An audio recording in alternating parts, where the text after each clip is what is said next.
जय जगन्नाथ पिलामाने देखंतु आपणकर जो काली ओट्रिपलएससी forester forest guard LSI joining date विषय पचार पिलामाने जाइथिले काली कौन कहले ओट्रिपलएससी ऑफिस रे ता ऊपर टिके आज डिस्कशन करदेबा।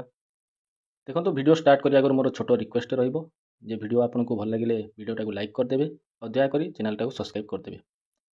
आपण माने जेमती समस्त जानिछंती जे काली पिलामाने जाइथिले ओट्रिपलएससी ऑफिस को कारण आगरु चेयरमैन सर कहिथिले जे 10 अक्टोबर पूर्व आपणकर जॉइनिंग डेट किंबा फाइनल रिजल्ट आसी पारे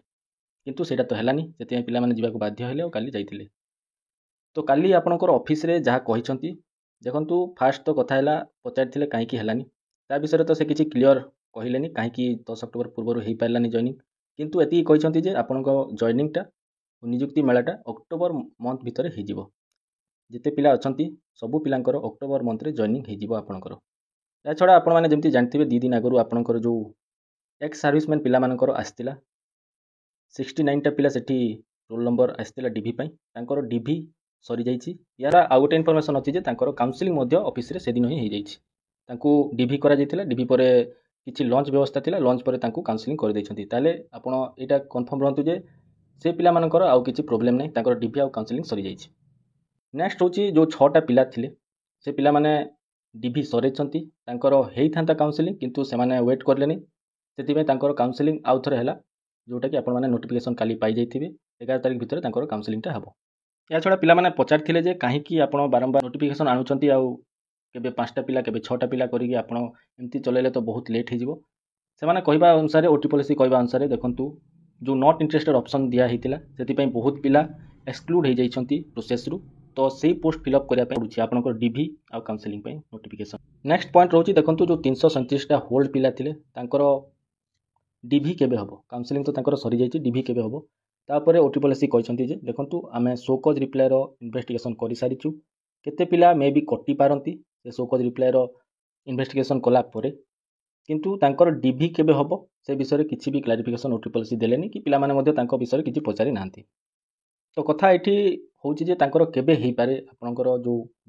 होल्ड पिला थिले 337 होल्ड पिला तांकर केबे हेई पारे डीवी ता ऊपर मु कहिले देखंतु मु आपनकु जो ऑर्डर कॉपीटा आस्तिला ता ऊपर टिके नजर पकेबा आमे। तो एटा होछि आपनकर जो ऑर्डर कॉपीटा हाई कोर्ट तरफ रु आस्तिला एटा होछि से ऑर्डर कॉपी सेठी देखंतु क्लियरली मेंशन अछि मु पढि कि देखै दोछि आपनकु on their filing of the reply to the so cause by the aforesaid date the commission shall take a lawful decision on the same or before 10 October 2025 माने आज आपनकर 10th अक्टोबर से किंबा 10th अक्टोबर आगरु तांकर किछि decision नवा पई ओट्रिपलएससी को ऑर्डर देथिला हाई कोर्ट। तो मे बी आपनकर आज से 337 टा पिलांकर कोन हबो से माने प्रोसेस रे रहिबे ना केते पिला डिवाइड हेबे ता विषय किछि नोटिफिकेशन आसी पारे आज संध्या भितर मते जहा लागुछि 90% चांस अच्छी आपनकर आसीबो कारण कोर्ट ऑर्डर देछि माने ओट्रिपलएससी को 10 अक्टोबर पूर्व किछि गोटे डिसीजन नबाकू पड़िबो। सो देखा जाऊ आज आसुछि ना नाही तांकर नोटिफिकेशन 337 टा होल्ड पिलांकर डीवी डेट ऊपर आ केते पिला तांकर डिवाइड हेबे ना प्रोसेस रु बाहरिबे से विषय मध्ये आज जणा पड़ी पारे। एतिकी थिले आपनकर ओट्रिपलएससी फॉरेस्टर फॉरेस्ट एलएसआई काली जो पिला माने जाइतिले कोन कहिले ओट्रिपलएससी ऑफिस रे आगरु तो जहाँ कहिथिले 10 अक्टोबर आगरु आसीबो रिजल्ट किंतु सेटा तो हेई पारलानी देखा जाऊ एथरो तांको कथा रे केते अछि सत्यता जना पड़ी जीवो। सो पिला माने एतिकी थिले आपनकर ओट्रिपलएससी फॉरेस्टर फॉरेस्ट एलएसआई ऊपर अपडेट काली ऑफिस रे पिला मानकु कोन कहिसंती ओट्रिपलएससी एमती एग्जाम रिलेटेड इन्फॉर्मेशन पे आपण मो चैनल को सब्सक्राइब करि पारबे। बहुत बहुत धन्यवाद। जय जगन्नाथ।